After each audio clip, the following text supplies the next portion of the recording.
त्यामुळे हे वातावरण राज्यभरात तापतंय, पण एक दिलासा सुद्धा आहे तमाम महाराष्ट्रातल्या जनतेला आणि त्यातही प्रामुख्यानं पुणेकरांना. कारण पुण्यात पाणी कपात अजूनही सुरू होती, पण दिलासादायक बाब म्हणजे पुणे शहर आणि जिल्ह्याला पाणीपुरवठा करणाऱ्या धरण साखळीत 80% पेक्षा जास्त पाणीसाठा जमा झाला आहे.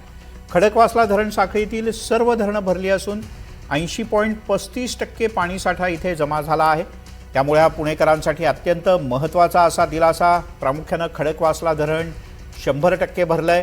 पुण्याच्या पाणीपुरवठ्याच्या बद्दल कोणतीही चिंतेची परिस्थिती आता राहिलेली नाही.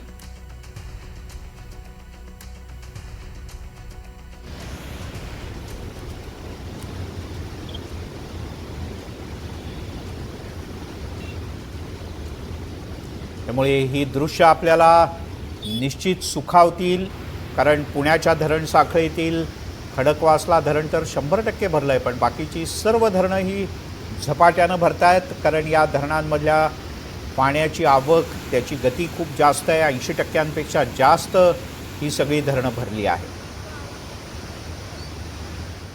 तिकडे